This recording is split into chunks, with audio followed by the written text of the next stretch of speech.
who I'm going to say saw the future of work long before the pandemic happened and kind of forced us into it.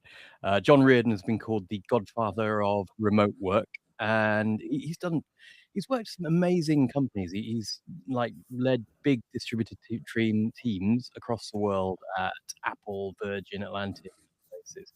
And I think he's gone through the watching people work remotely and helping them do so while everyone else is still thinking it's ridiculous. But the reason I wanted to talk to John today is because I talk to a lot of Nico members who they use Nico to take control of their metabolism. And one of the things that they say happens is they start to feel a bit more in control of their brain, and that affects their working life massively. So let's talk on about his experience of remote work. And I've got a lot of different questions and a few from the forum for as well. Welcome, John. Hi, Lytton. How are you? Good to talk to you. So, John, you are the godfather of remote work. I don't know if you wear that badge with honor, if you like that one. You've been helping people do remote work for a long time, and anybody who follows you on LinkedIn, whatever, will see that you are. I mean, you put up remote jobs weekly, etc. How has remote working changed people's health, do you think? Well, it's not going to change automatically people's health because it's going to boil down to how people approach it. It's like the move to remote work itself, and how companies approach. You can't just flick a switch, tell people to go work from home, and assume the pixie dust is just going to land and everybody's going to know what to do. There's got to be absolute clarity and absolute intent. Remote work has been creeping up for quite a while. I got involved in it in kind of 2001, 2002, when like pre-broadband days, when it was kind of the dial-up phase, and we were still able to, effectively run fairly large-scale teams with a product that was quite how do I describe it? It was quite stone age compared to what we have right now. But what people saw the benefits of it. Now it took a very unfortunate circumstance like the pandemic to blow the doors off the level of growth in remote work, and suddenly you had mainstream organizations who had no choice but to have people work from home. And many companies saw the benefits of it, and many companies saw the problems in it. Now, from an employee perspective, or a remote work, or a person who was working from home, one of the clear benefits was, as you alluded to, control over their day, control over their time, control over their output, but also crucially control over their inputs. And for inputs here, I mean, I think we really need to look at people's health and well-being. So for the first time in a long time, the employee or the remote worker was given the opportunity to layer in that planning level for themselves in terms of their health and their well-being. And to a large extent it's down to their fitness and their food intake, the amount of sleep they're getting, the amount of daylight time they're getting, the amount of just general exercise that they're getting. That now, or since the pandemic, has been vested in the remote worker. Right. So remote workers, I have heard, spend the stat I found was they spend 48 more minutes per day eating and drinking compared to office workers, and 25 more minutes preparing their food because they've got the time. That's like an hour more control over your food. So surely that should have had a positive benefit. But on the other hand, you're also a bit closer to your fridge than you normally would be at work. You might be sat right next to it, for example. So, how do you think that's changed for people? I think the jury's out, Lytton, on whether or not people have got bigger and people are eating healthier or unhealthier. I have not seen a proper peer reviewed body of research on how it has changed people's habits. What I can share with you is what is my lived experience and the lived experience of the teams that I ran. You know, in the older days, kind of talk 10, 15 years ago, from my experience, going to a large scale headquarters where the focus for the organization was, what can we do to make sure people stay in the building or in the premises as long as possible, provide food offerings, and it was great. And for a lot of people that was wonderful.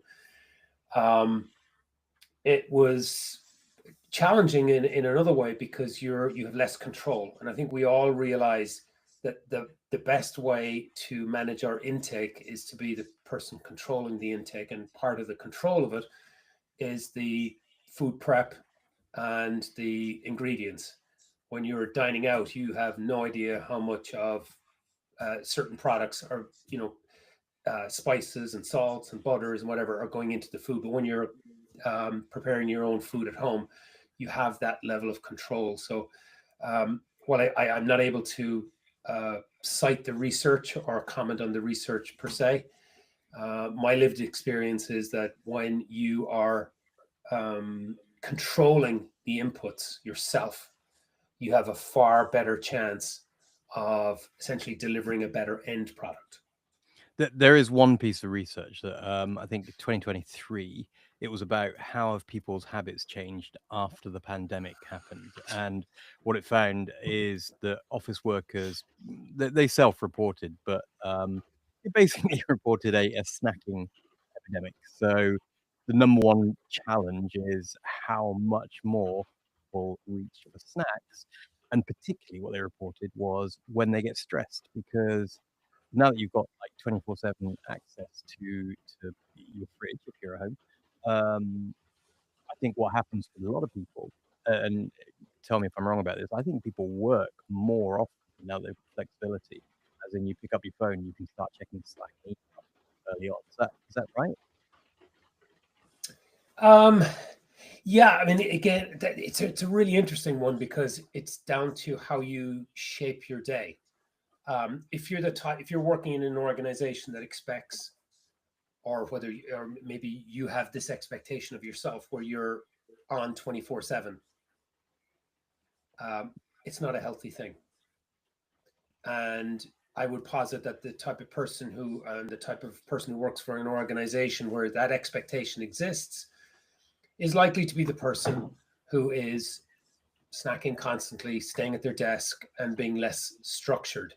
So for me, I pare it all the way back down and start from a proper, well-structured daily plan or weekly plan and work up from there, as opposed to it's almost like we're in March 2020.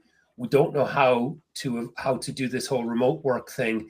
And we just take the mindset that we had in the office. We sit at home and we work out, oh shit, how do I do now? No, Right.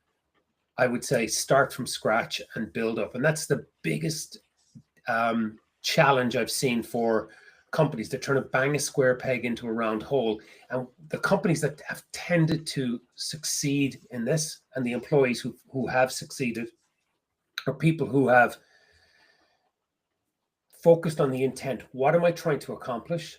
And how do I build what I'm trying to accomplish, as opposed to taking a former plan and trying to shape it into something that really doesn't work. So the plan used to be you get on a train or you get in your car or whatever to commute to work. You had this structure built into your day, and it was somebody else's structure really, but it was still structure, and there's some freedom in structure. But now what you've got is so much freedom that you could lean into chaos if you don't have that kind of plan that you're talking about. Well, So yes, absolutely, and that's one of those classic comments that are thrown out there by your typical Fortune 500 CEO, talking about people essentially being unmonitored and kind of running riot at home. Actually, the data would indicate that people who are working for companies that are remote first or remote, who prioritize remote, those people and the people who work for those companies, the thought process and the planning is what is first and foremost, and they get it. They know what to do. Mm-hmm. Do they still get the standard office 11 o'clock in the morning slump, 3 o'clock in the afternoon slump that you often hear me talking about? Does that happen to remote workers? Well, I could share from my experience, and this would probably be I suppose it would come from my experience in the last two organizations I worked in. We used to actually building online coffee breaks, mm-hmm. where sometime in the morning I'd meet somebody for a cup of coffee, and it was a regular one-to-one, but we just make sure it was a coffee. And we had the break, let's call it the break, built into our workday. It's just, it's incredibly small and simple things like that. I used to have a walking meeting with somebody, which is it sounds absolutely stupid, but that's what we did. You'd have your iPhone or whatever, and your AirPods, and you're walking around the neighborhood. Now, mind you, this was during lockdown, when we were all kind of constrained to a 2 or 5 kilometer radius from our home. And I would do a walking meeting with somebody in another side of the world. That's the kind of adaptation that works. And, if somebody's going to start by trying to be lazy in this world and lazy in their approach, there's not a whole lot that you can do. So find people who've got the proper intent and the proper motivation, and then seed in them the ability for them to actually plan and be intentional. Now, something you mentioned a couple of minutes ago is a really interesting point, is the difference between an active day and a passive day. And I would postulate that in the past, a lot of the day was being passively dictated by other circumstances: the commute, the train journey, the getting to the building, what other people in your environment or on the floor that you were in were doing, where that group was going to lunch. There's an awful lot of that kind of passive stuff that was impacting the way in which you could deliver your work product. When you're at home, it's just you, and you have the opportunity to do it. Now, the just you has a flip side as well before you get to it, which is it's just you. So how do you actually scratch that social itch? And that's an incredibly important point as well. And that's where I would go back to, scheduling an actual, essentially quasi-social, quasi-work one-to-one with somebody over a cup of coffee online. I used to do that in real time, in real life as well. I would meet 2 or 3 times a week. I would meet people in a local coffee shop for, sometimes work related, sometimes non-work related. And every single time I did it, I found it to be almost like plugging in the battery again. It just was that supercharge element. Again, it's just all boils down to intent and taking the active rather than the passive approach. And that social connection, I think one thing I noticed a while ago was people nowadays, they have Slack or Teams or whatever, and every conversation they have open with somebody is a constant stream of conversation. It's either work or whatever. And in the old days, I'm old enough to remember when phones didn't have text messaging on. So I remember that, I come from a generation of people who would start messages with "hi" every time he sent a message, because he was starting a conversation. But now I've noticed that every WhatsApp group, whatever, is just a constant stream of, it's as if we already were in conversations. You never open the conversation formally, and you never close it. You never say, "Okay, thanks, John, goodbye."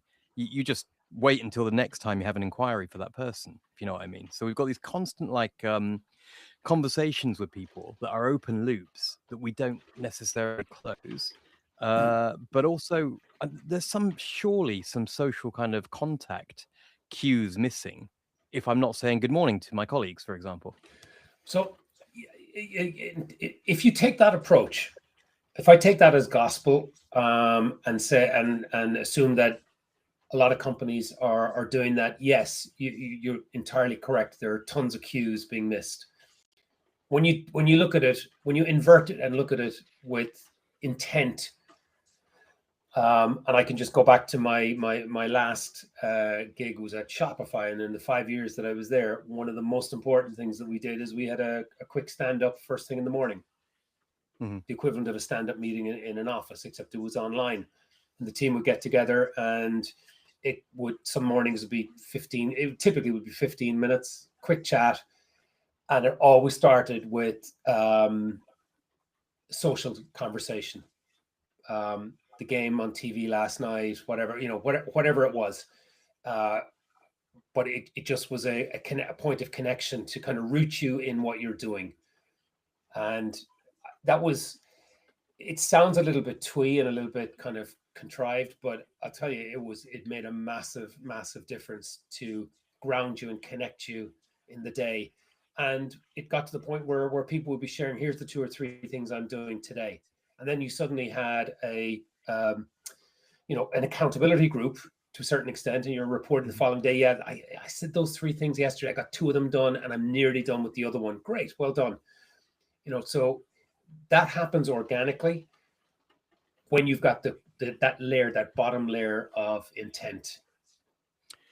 Right. I like that idea. So, accountability groups is something that coaches talk about a lot, and productivity experts talk a lot about.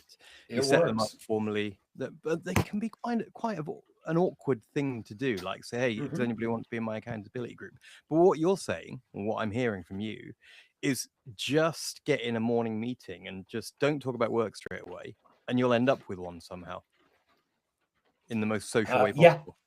you absolutely nailed it. It is how to start um, an incidental but consequential accountability group by just having a quick morning chat. I, I, And there are some teams do have one at the end of the day as well, Lytton. right. But the one in the morning, I think, is the one that actually really is the one that works. So I've got to tell you, my co-founder at work at Nico is called Andrew, and Andrew, when we started this company, very very early on, he did something that just struck me as really corporate and honestly pissed me off straight away. Which was he put a daily meeting in my diary. I was like, oh my god, what? Like we both hate meetings that are for no reason. Why did he do this? And then he kind of gradually nudged me into having one every day with him, and I do. Like we have it by default now. It's a habit that we have at work. Having a morning meeting, even if it only needs to be a few minutes, we still make sure we say hello and check in every day. Mhm. And here's where I saw the benefit of it. It manifested not long ago, a couple of weeks ago. Nico was just about to launch. It was very stressful. We were going back and forth with Apple and other people, and it was it was a hard couple of weeks. And my daughter hadn't slept properly for 2 nights in a row, so neither had I. Um, and Andrew texted me maybe about 3 hours into our day. He just texted me with the words, "Are you okay this morning?" Which I think if he hadn't had that standing daily meeting with me, I would have just seen that as, yeah, I'm fine, thanks, because that's what I'd respond to that normally. Depending on what mood I am, if I was really really stressed, I might say, piss off, why are you asking me that? It depends which Lytton you get on the day. But I think what happened was, because I know he'd spoken to me in the morning and he'd asked me, hey, how you doing? Like you do out of politeness. He wasn't asking me, am I okay? He was asking me. Well, he was saying that you're acting out of character, is what he was saying. And it just took that one little text. I put my phone down and I thought, that's a good question. I'm going to ask myself that. In fact, I did all the things that we want Nico to do. I basically said, have I looked after myself? So, first of all, I know I haven't slept properly. So, number one, that's not okay. I haven't done much exercise because I can't fit the gym in at the moment. It's too busy. That's not okay. There's a pint of water on my desk, and it's been a pint of water for about 2 hours. I'm not hydrated. I'm not okay. Um, oh, just listen to the tone of voice I have in my head when I'm asking these questions. I'm really not okay. I got up and I did a bit of exercise, and while doing exercise, I managed to book myself in for a massage and just put work tools down for a bit, and off I went. And I think that's to me, Andrew started off annoying me by putting a meeting in my calendar. But I really quickly realized the benefits, and it was just the context that it gives you. Seeing somebody in the morning, he didn't ask me that based on just one thing I said. He saw me in the morning. He must have thought, I think Litton's at the end of his tether. Well, so how we got into this was we talked about kind of social cues and social interactions. Hmm. Um, I kind of lose the plot when I hear prognostications from I suppose large company CEOs talking about the lack of social interaction and loneliness and this sort of stuff. That is again goes down to being passive. Like, what are you doing actively to actually to make an effort? Like, and this is the key thing. If you choose, if your company is a remote first or a remote only company, or a strong hybrid company that gives you choice, you've got to make that decision for yourself as to how you're Hmm. going to manage your time, and also recognize that what you're going to find your tribe in your workplace. Those people who, like your example with Andrew, was able to discern that you were just slightly off. Hmm. He earned the respect here, and he earned the right to say that, and you listened and you actually Right. got it, what he was saying. And I my lived experience over the last 23-4 years doing this is that if you work at it, you can have everything that you ever had in an office environment and more. And I won't accept people who go point something up. No, don't have that. Therefore, it's all BS. Oh, absolutely incorrect. And I won't stand for that kind of what I call the prognostication from the CEO, which is also kind of interesting as well. Just to throw a jab at the types of CEOs who are saying a lot of this, are the types of people who have that itinerant, peripatetic lifestyle where they're flying first class or corporate jets or business Right. class around the world, from office to office to office to office around the world. Essentially, they are the ultimate in remote workers. Yet Right. they're the people who are saying that you actually have to be in the office. Now, that is a point that anybody can pull apart and whatever, but there's a delicious irony that we should really not listen to the people who are that far away. I mean, seriously, who are that far away from the front line. It doesn't make much sense. That very much resonates with me. I think being a remote worker, when you're calling people back into the office, just the amount of stress it causes people like me who are parents and have to get home to pick up kids from school and all that kind of stuff. The old rules just don't work anymore. They add a lot of stress, and stress is one of the things I also want to talk about. I think as far as I Hmm. can see, stress is going to be stress is a killer, right? Stress is really, really difficult for people to deal with. In the office, you'll have people are lucky enough to have other humans who will notice if they're stressed, if they're off. Like, Andrew's doing it via remote working because he's been a remote worker for many, many years and he's experienced at it. Um, what do we do about our colleagues when they're stressed, or ourselves when we're stressed at remote work and we don't have that social awareness about it? How do you keep yourself in check? I think it's really hard to for us to impose something on somebody else.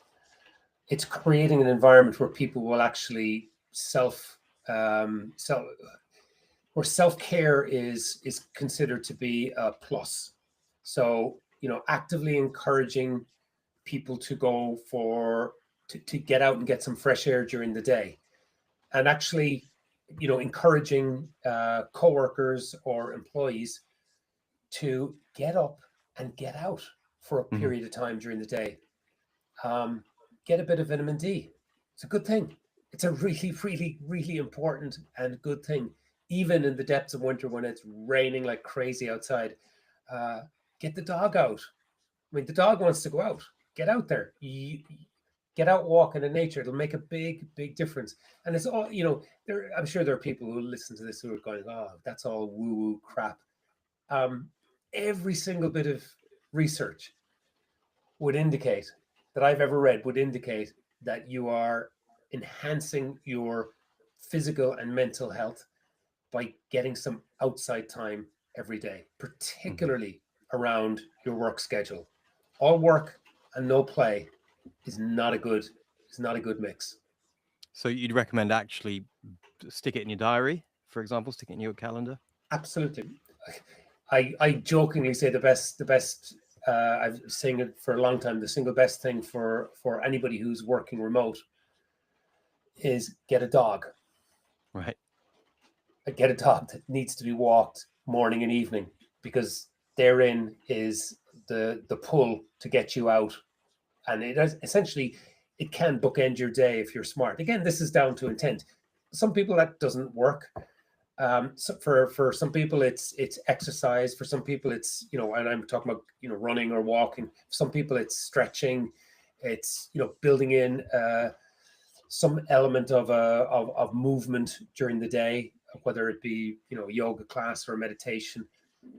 You have the wherewithal to do it. You have the planning tools to do it. Just build it into your day, and be the type of person, if you're a leader in an organization, be the type of person who leans into the employees and empowers them to do it, because you're going to be rewarded with performance. You're going to be seriously rewarded with proper, good performance, lower attrition rates, higher retention rates, and a much happier workforce.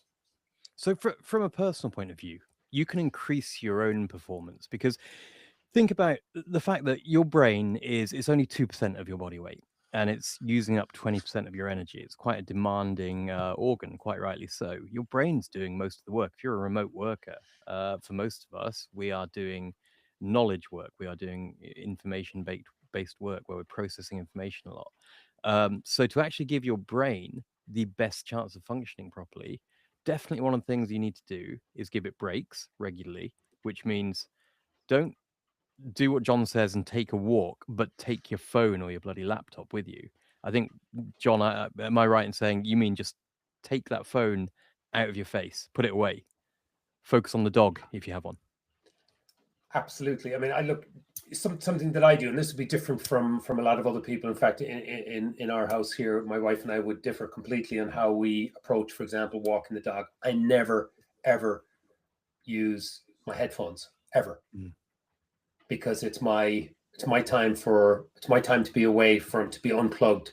Phone's in my ass pocket, and I'm walking the dog. There are people for whom it's podcast time. There are people for whom it's music time. There are people for whom it's call your mother, call your father, whatever it is, call your kids. To each their own.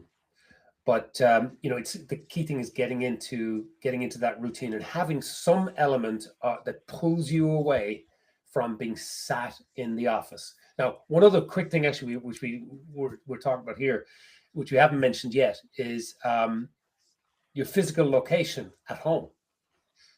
Okay, there's a lot of banter and a lot of discussion in the last 4 or 5 years about where people, how people set up at home. That's also one of the biggest statements of intent, is how much time, effort, and energy you're going to put into how and where you sit. Do you have a standing desk? You probably see one there. I have one there to the side there. That's where I typically, when I'm in a workflow, I'll stand for most of the day. But when I'm in a meeting like this, I will actually go and sit down, just so that I don't end up moving around all like this and be jumping around on the screen. Get the proper equipment. I have a mat that I stand on as well, like kind of a chef's mat as well, so that you're constantly moving your feet. All of these things are small things with clear intent to try to ensure that you stay as mentally alert and active as possible. And I found, from my perspective, standing all day long significantly changed my level of alertness. It's very hard to nod off and get bored on a call.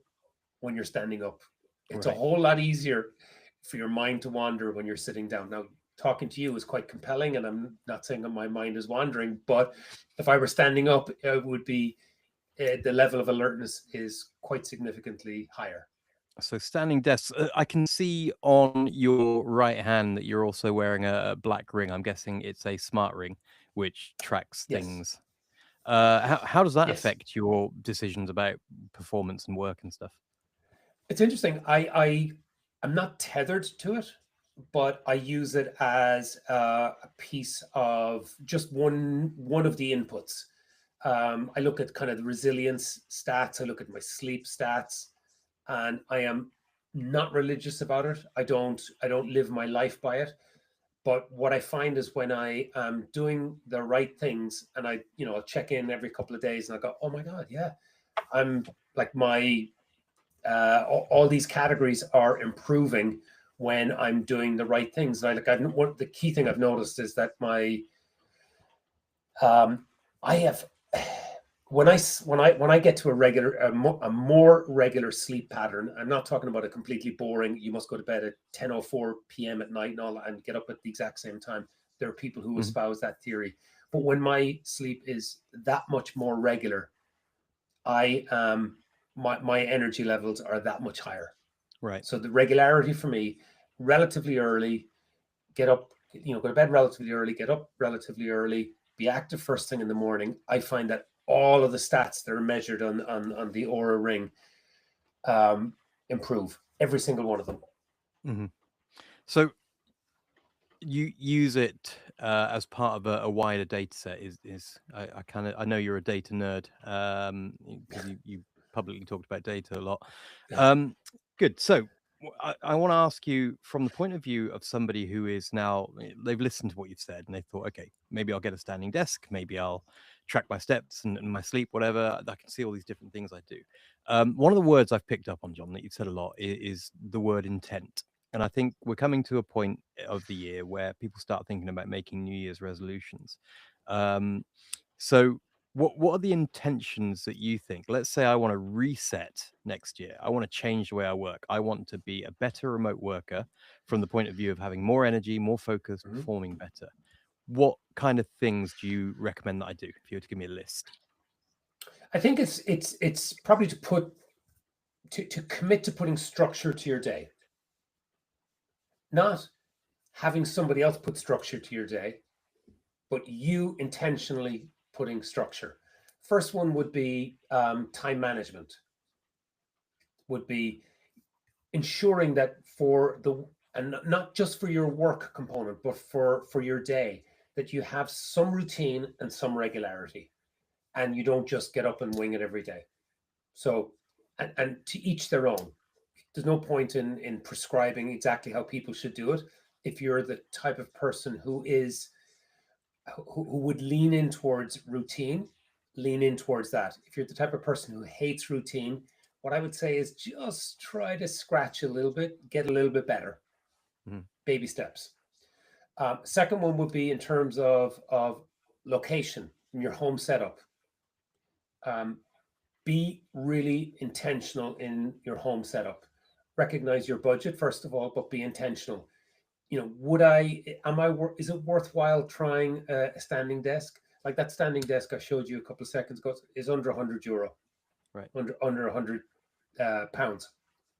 It's not difficult. It's not expensive. It's not difficult, Mm. and the benefits are enormous. Um, but another simple thing is move around the house. From like I'm notorious in at home here for walking around the house with my laptop. I will go and park myself in the kitchen for an hour when there's nobody there, and I will get a ton of work done. And it's almost like being in a different office. Mhm. Go from the kitchen to the dining room to my office and rotate around. And from time to time, I go and sit in a coffee shop because I want to scratch that community itch. I want to hear the noise around me and get a bit of a buzz. So location is important. Location is not a fixed location that you should never ever move from. Go where you get it. So time management one, location two, get outside would be number three. Get the hell outside before and after work. Rain or shine, get out for a walk. If you're not a walker, start off by going for a 5-minute walk. If you are a walker, go push it. Like I try to do a half hour or more minimum twice a day, every single day. And the mental health benefits far exceed the physical health benefits. And it's a win-win. The fourth one is water, water, water, and more water. Stay hydrated. It is a massive thing. Now, this is important for somebody like me who drinks quite a lot of coffee in the first couple of hours of the day, which is, and I balance that by drinking an awful lot of water in the rest of the day. That leads into the next one, which is the micro breaks, taking a lot of micro breaks. Now, drinking a lot of water and a lot of coffee helps you to have to take micro breaks. And I would encourage the consumption of a lot of water and quite a number of trips to the loo during the day. It's actually a really good thing because it's not a break in concentration, but it actually gives you the opportunity to have a quick recharge, a quick 90-second recharge. Like, we're more adept at doing 30, 40 minutes of concentrated work, bit of a break and another burst of concentrated work. It's really difficult to go beyond, and I can't remember the research. I think I remember somewhere between 40 and 60 minutes was the optimal, was kind of the peak amount of time where you can be completely engrossed and focused. I'm going to flip around now and talk about some of the negatives. I would say anybody who looks at their calendar and sees meetings all day long, that's a horrendous day. Work to change that. Work with your work colleagues to change that. I remember when I used to take an enormous amount of pride in having a full calendar. Now I take an enormous amount of pride with having a full calendar. However, every single day, there are big chunks of time that are just hold or nothing. Right. But can't be booked by anybody. I don't book them. I don't let anybody else book them. So I've blocked them off, basically. So literally you're scheduling in doing nothing. Absolutely. Right. Scheduling in doing, I'm scheduling in a break. Exactly. There's a classic story about a raging fire needs gaps. If there aren't gaps between the woods, the fire isn't going to burn. So build the gaps. So for me, a good day would be an early morning walk, healthy breakfast, sit down and plan the day in advance, be comfortable making quick change on the fly, ensure there are gaps. And then the one massive bugbear, which was a little bit more kind of 3 or 4 years ago, maybe more, but still I think is a specter that lies above all of us, is email should not dictate your day. Right. Your priorities should dictate your day. And you should actually almost have a mental scorecard, because they're the difference between being active and being passive. If you are allowing the emails that come into your inbox to dictate how you approach your day, you're a passenger. You're not the driver. Email is, by its nature, every single one is urgent. It flies in, it notifies you, and it sits right at the top of your to-do list or whatever. It's to-dos set by other people, some of whom are spammers, like legitimate spammers. Some are your boss seeing you, I guess, and spamming you without intending to. So I like that one. I like that you actually ended that one. Let me just bring a question. Can I just go back to one quick thing as well? We talked about water in terms of, and you referenced snacking earlier on in the day, right? One of the things that I started doing 3 or 4 years ago was recognizing that I actually do like to kind of graze a little bit during the day. Not a great habit, but I do like to graze.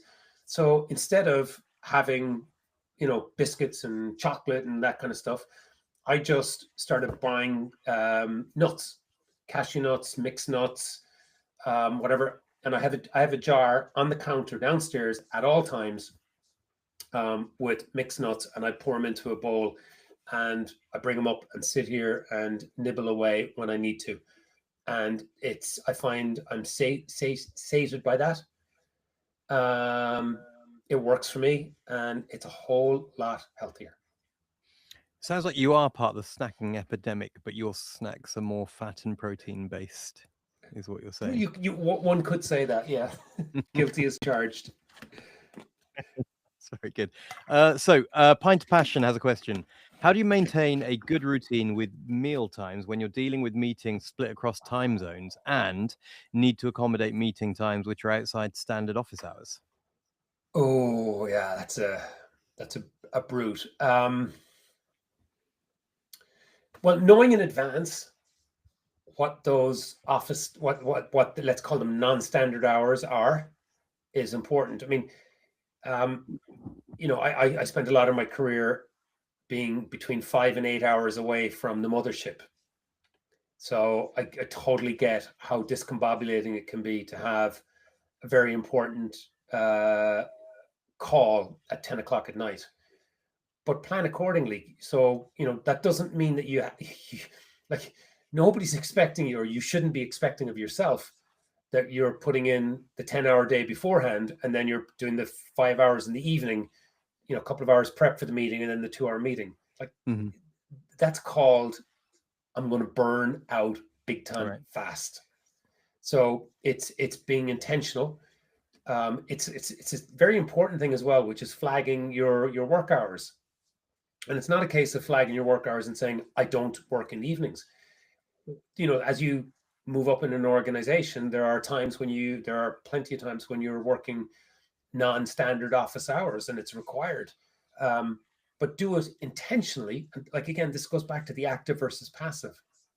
Be active about how you're approaching it, which is, yes, no problem. I'll be on that call. I won't be available between 2 and 5 in the afternoon. Okay. Get your time. Right. It's your Now, and time. the other thing that question really requires answering is preparation. So meal times are not a case of running downstairs and just looking at the fridge and grabbing whatever you can.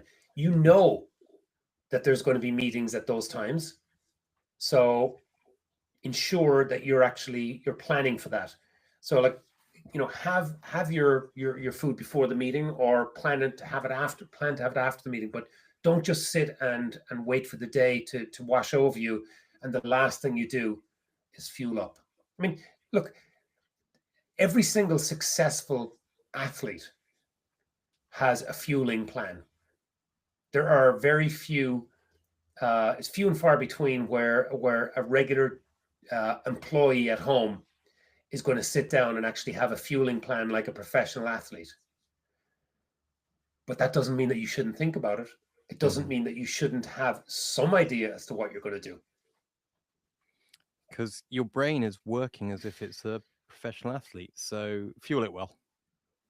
It's now 1:45 and I haven't had lunch yet, and I'm getting hangry, Right. and that's because I hadn't planned for it. Um, so I'll probably be the worst version of myself, and I'll go down now and I'll raid the fridge because I didn't plan appropriately. Right. So there we have it. John says that he's about to Hulk out. I think that's what he's saying. That's subtext. But before he does, thank you very much, John. I think the big thing is you're talking about how you've got to be intentional with your time. You're in control, and routine is absolutely your best friend. If you don't have a routine, now's the time to start one. It sounds like. Yeah, absolutely. Be routine, intention, um, clearly sharing your priorities above and below you in the organization, above it, below, and across in the organization, and bringing people along on the journey with you. That's great, John. Where can we find more pearls of wisdom from you on the internet? How can we follow you? LinkedIn, and LinkedIn. I'm of that generation. LinkedIn is the Facebook for the over 50s. Amazing. All right. So you can connect with John on LinkedIn. We will see you again sometime soon, John. Thank you very much. And thanks to everyone who has tuned in and for the questions as well. Thanks, Lytton. See you all soon. Thanks, John.